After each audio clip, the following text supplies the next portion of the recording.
Ce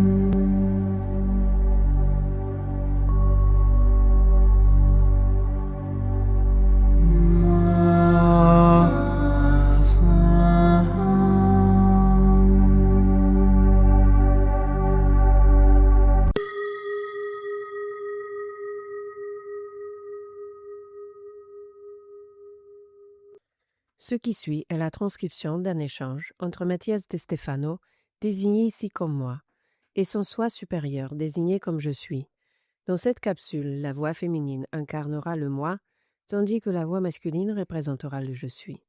Cette conversation, intitulée Histoire, a été réalisée le 27 juin 2021.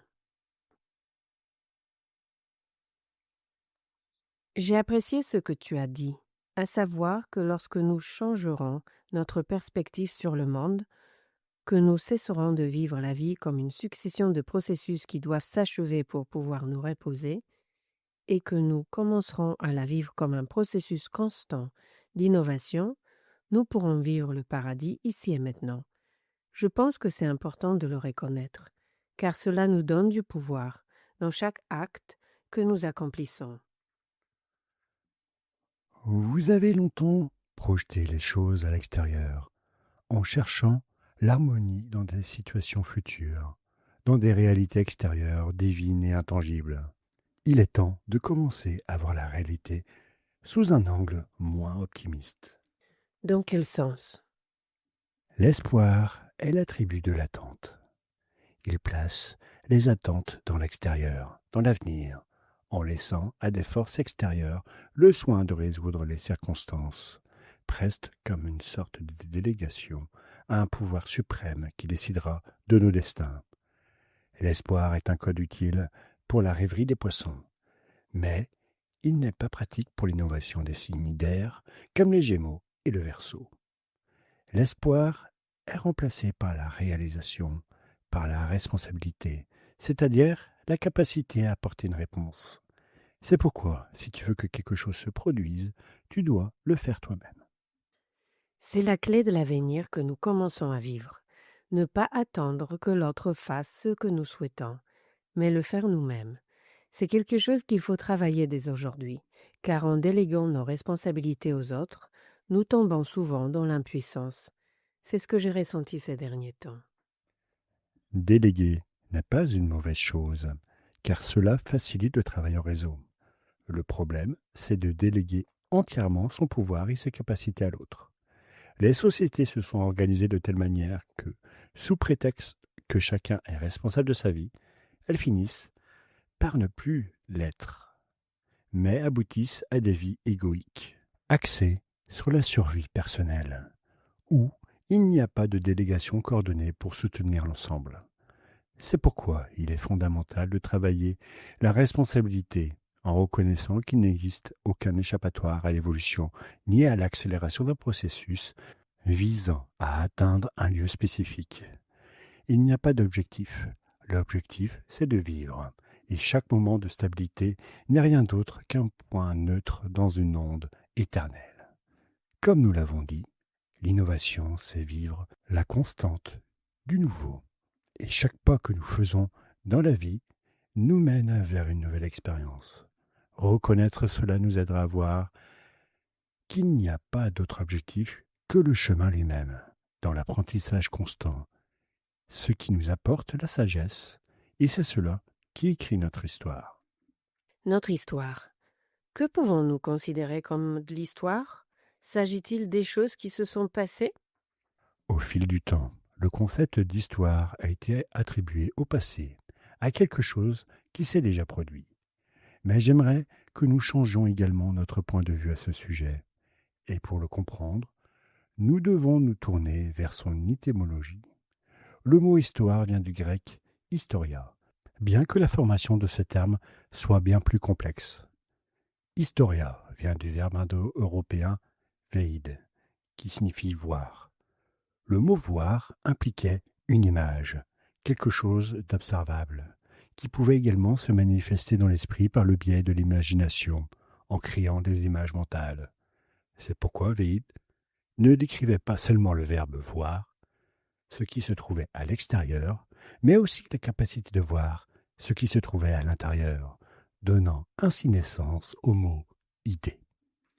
Voir et idée ont la même origine. Le concept de voir une idée se résume au verbe oido, qui peut se traduire par connaître.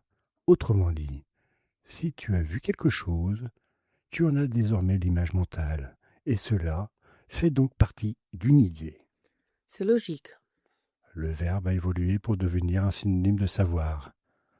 Oida, c'est je sais, et le concept de savoir est oideia. Je sais seulement que je ne sais rien. En oida, oti ouden, oida. Comme le dit Socrate, pour savoir, il faut observer, il faut être témoin des faits. C'est ainsi qu'un nouveau concept s'est formé, l'observateur témoin, celui qui connaît par expérience. La particule du sujet en grec est or, comme dans agriculteur, constructeur, peintre, conducteur, qui en anglais a également donné terre ou air, selon le cas, c'est-à-dire la personne qui accomplit l'action. Ainsi, témoin oculaire des faits s'appellerait oïdor, qui, par un glissement de consonne, deviendrait oïstor. Ce mot définirait deux concepts intéressants, le témoin et le sage. En effet, celui qui observe sait, connaît les faits. Ainsi, le concept de sage, l'attribut qui définit l'observateur, celui qui connaît et comprend les faits, ajouterait la particule ia, ce qui nous donne oistoria. Avec le temps, le O deviendrait un son aspiré, qui, dans le grec latin, finirait par se prononcer comme un H. Histoire. Exactement. Waouh, j'adore ça. À ta question, qu'est-ce que l'histoire? La réponse est désormais simple. C'est l'attribut du sage qui a été témoin des faits, qui les a vus. Autrement dit, définir l'histoire comme le récit du passé ou la mesure des événements ne rend pas pleinement compte de ce qu'elle signifie réellement. C'est vrai, l'histoire est donc le fruit de la sagesse. Chaque cellule recèle l'histoire en son sein. Tout ce que tu fais, tout ce que tu sais faire, tes dons, tes compétences, sont autant de souvenirs de l'histoire qui vit en toi sous forme de sagesse. L'histoire vit en moi. Et elle ne devient histoire que lorsque tu assimiles ta connaissance. L'histoire n'existe pas sans un observateur qui l'intègre en tant qu'idée, en tant que sagesse. Sans lecteur, sans chercheur, sans explorateur, sans questionneur, il n'y a pas d'histoire. Cela t'ouvrira l'esprit. L'histoire n'est pas le passé tant que personne ne la découvre. Waouh, attends, comment ça? Tu sais ce qu'est l'histoire romaine parce que tu l'as étudiée, tu la connais, et pour toi, c'est déjà de l'histoire. Mais si je te parle des Anamites et des Piripkura, que peux-tu m'en dire? Plutôt rien, absolument rien. Alors, pour toi, ces deux cultures de l'histoire sont l'avenir, car tu ne les as pas vues, tu ne les connais pas. Ce n'est pas de l'histoire passée, mais de nouvelles choses à découvrir. C'est la relation entre le temps et l'espace. Tu ne peux pas appeler histoire ce qui s'est produit, mais ce que tu as observé et connu. Ton histoire se définit par ce que tu as vécu, et l'histoire se définit par ce que tu sais qui s'est produit. Ça me donne un peu le tournis. Mais bien sûr, je comprends que je ne peux pas appeler histoire ce que j'ignore. C'est pourquoi tu seras toujours en train d'innover, même si tu remontes le temps. Il y aura toujours quelque chose à apprendre, quelqu'un auprès de qui puiser des conseils, des idées, lire des livres du passé, savoir ce qui s'est passé, se pencher sur les différents événements qui ont transformé les peuples, les individus, les nations. Cela donne des outils pour l'avenir et cela devient des pratiques novatrices si un esprit conscient les saisit et les transforme à bon escient. L'histoire n'a pas de direction, même si nous pouvons la classer. Peut-on alors tracer une ligne historique? Tracer la ligne historique est sans doute le défi de tout historien, car l'histoire n'est pas une ligne, mais un arbre. L'erreur conceptuelle de la ligne historique tient au fait que nous observons la réalité comme une progression constante, et non comme une expansion. Cela organise le temps selon une sorte de linéarité. D'un commencement faire une fin. Mais tant d'événements se superposent que cette ligne n'a d'autre choix que de se ramifier. Et finalement, on obtient un arbre. L'arbre de l'histoire. L'arbre de la vie et de la connaissance. Ce que tu appelles l'origine. C'est le tronc central qui n'a pas d'origine unique, puisqu'il en possède des centaines, provenant de ses racines. Dans cet arbre, on cherche un point commun, mais ce qui le constitue n'est pas commun au sens central, mais expansif. Les racines historiques s'étendent car elles tirent les nutriments des sols. Et ces nutriments proviennent des feuilles de l'arbre lui-même ou de l'environnement changeant.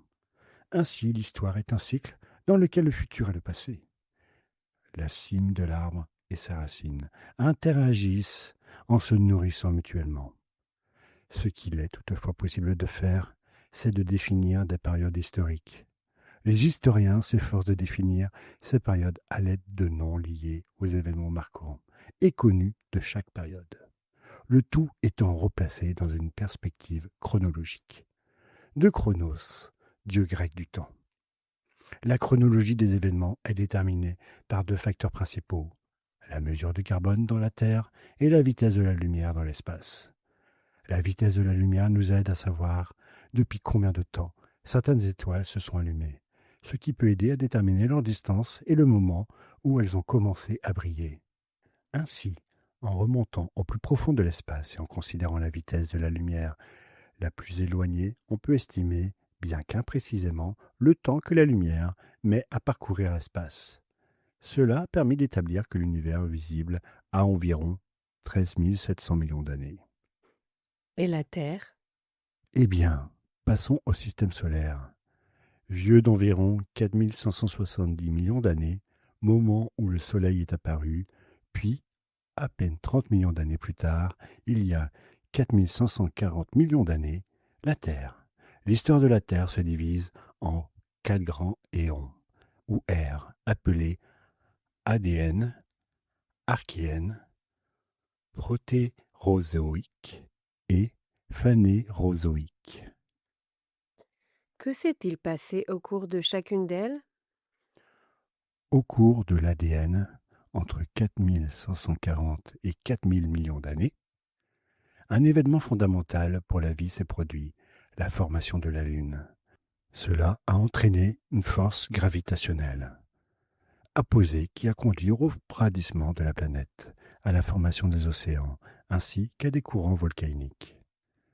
Au cours de l'Archéen, il y a environ 4000 à 2500 millions d'années, les réactions chimiques entre l'eau et la lave ont favorisé le développement des microbes à l'origine de la vie, l'apparition des cellules, les cycles du carbone et le développement de la photosynthèse. La première formation des plaques continentales a provoqué la première grande glaciation. Au cours du Protérozoïque, il y a entre 2500 et 500 millions d'années, une catastrophe appelée crise du fer et de l'oxygène s'est produite, entraînant la prolifération de la cyanobactérie, qui allait provoquer ce que l'on appelle la grande oxydation, un phénomène qui a régulé le refroidissement et la production de cellules eucaryotes, donnant ainsi naissance à la reproduction sexuée et à des organismes multicellulaires complexes. La formation du premier supercontinent, la Rhodinien, a entraîné un refroidissement qui a transformé la Terre en un véritable boule de neige. C'est ainsi que débute le Phanérozoïque il y a 541 millions d'années jusqu'à aujourd'hui, avec l'explosion cambrienne, au cours de laquelle la vie réapparaît aux quatre coins de la planète et commence à peupler la surface des continents émergeant des océans. Ce processus régule le niveau d'oxygène dans l'atmosphère et marque le début de la période carbonifère, durant laquelle les forêts recouvrent le monde, laissant derrière elles ce qui deviendra aujourd'hui les gisements de charbon et de pétrole. Il y a environ 250 millions d'années, la Pangée apparaît, et avec elle, une nouvelle grande extinction du Permien, qui donne naissance aux grandes créatures du Jurassique, puis du Crétacé. Les dinosaures? de grands reptiles qui disparaissent il y a 65 millions d'années à la suite de la collision d'un astéroïde. Cela marque le début du Quaternaire, période où les mammifères dominent. Il y a environ 1,5 million d'années, l'Homo erectus commence à maîtriser le feu et adopte un nouveau régime alimentaire qui donnera naissance aux hominidés, qui peupleront la Terre à partir d'il y a 750 000 ans. L'évolution de ces espèces a donné naissance à l'Homo sapiens qui, il y a 300 000 ans, a marqué le début de la période appelée paléolithique, durant laquelle l'utilisation d'outils a commencé. Il y a environ 15 000 ans, on distingue le mésolithique, qui marque le début de l'agriculture et de l'élevage, ainsi que l'apparition des premières cultures et civilisations structurées. Il y a 7 000 ans, le néolithique a débuté, marqué par des avancées technologiques dans différentes régions du monde, qui nous ont conduits aux âges du cuivre, du bronze et du fer en raison des matériaux utilisés au cours de cette période. Ces trois époques définissent ce que tu connais sous le nom d'Antiquité, qui s'étend d'environ 6 000 à 1 000 ans, période durant laquelle se sont développées les premières nations et les premiers États. Et c'est là, bien sûr, que commencent les histoires locales de chaque continent et de chaque territoire peuplé par les humains. Toutes ces périodes étant appelées l'Holocène, il y a 15 000 ans jusqu'à aujourd'hui. Waouh! Et tout cela n'est qu'un résumé schématique d'une infinité de faits qui nous sont inconnus. D'autres étoiles, galaxies, mondes, les interventions de ces extraterrestres de notre monde, les progrès du développement humain supérieurs à ce que l'on pensait de la période mésolithique, et tant d'autres détails de chacune de ces histoires. Jusqu'à aujourd'hui, on continue de réécrire des faits de l'histoire récente comme la Seconde Guerre mondiale, et tant de secrets ultérieurs, de conflits internationaux, d'avancées technologiques, tant de choses qui nous échappent et que l'on découvre à propos d'événements qui ne se sont pas produits il y a plus de 50 ans. Imagine ce qu'il reste à découvrir sur tout le parcours de l'existence. C'est quelque chose d'impossible à mesurer, à connaître dans sa totalité. Je sais seulement que je ne sais rien, mais tant que je chercherai, je verrai, je connaîtrai, je saurai, et je découvrirai l'histoire. Commence par la tienne. Apprends à te connaître. Découvre ce qui a fait de toi ce que tu es. Plonge-toi dans l'histoire de tes parents, dans les origines de ta famille. Interroge-toi sur le contexte historique dans lequel ils ont vécu. Mène une enquête pour savoir ce que renferment tes cellules. C'est intéressant de suivre ces contextes. Par exemple, un jour, mon arrière-grand-mère m'a dit « Je me souviens que lorsque Hipólito Yrigoyen a été élu président, et ensuite, je n'ai plus écouté, car quand je voyais le nom Yrigoyen, je ne pouvais penser qu'au nom d'une des rues de ma ville, et à quelqu'un que je voyais très lointain dans le passé, comme impossible à relier à ma vie. Mais quand mon arrière-grand-mère m'a raconté qu'elle l'avait vu, puisque sa présidence en Argentine remontait à 1928, ça m'a complètement bouleversée. Et j'ai commencé à découvrir que mon arrière-grand-mère était née à l'époque de la Première Guerre mondiale, qu'elle était en vie quand le Titanic a coulé, et que ses parents dataient du 19e siècle. Autrement dit, le 19e siècle m'a soudain semblé si proche. J'ai vu que mes arrière-arrière-grands-parents, du côté de mon grand-père, avaient émigré à cause de la guerre de Naples, lors de l'unification de l'Italie, c'est-à-dire que l'Italie n'existait même pas encore en tant que telle. Autrement dit, ils étaient nés alors que leurs parents appartenaient encore au royaume de Naples. Tout cela m'a rapproché de mon histoire, et j'ai pris conscience que tous ces événements vivaient en moi, la faim due à la guerre, l'incertitude, l'exil en bateau pendant 35 jours sans savoir où l'on allait, l'apprentissage d'une autre langue. De même, la Seconde Guerre mondiale, que je croyais si lointaine, m'a frappé de plein fouet lorsque j'ai appris que mon grand-père, avec qui j'ai vécu jusqu'à l'âge de 9 ans, avait grandi en jouant avec les enfants d'immigrants nazis, exilés d'Allemagne en 1945. Tout ce qui semblait lointain, comme dans un film, était si proche. Et tu peux encore remonter plus loin dans le passé, en sachant que ta famille faisait partie de la Grande Grèce et que certains de tes ancêtres ont été des immigrants issus de peuples méditerranéens, phéniciens, hébreux. Savoir tout cela nous place dans un contexte historique qui ne réside pas dans les faits du passé, mais dans les cellules qui te composent aujourd'hui. Connaître l'histoire, c'est connaître ton existence et le potentiel que tu renfermes en toi. Cela te permet de te sentir autonome dans la vie sur Terre, au lieu de te considérer comme un individu isolé et faible. Je suis le fruit de l'histoire. Et c'est pourquoi tu peux la construire à chaque acte. Chaque pas que tu fais construit l'histoire. Chaque regard porté sur le passé, le présent ou l'avenir te conduit à découvrir une nouvelle réalité, à innover ton monde, à devenir sage à travers le temps et l'espace. Je m'apprête à créer ma propre histoire avec sagesse et conscience.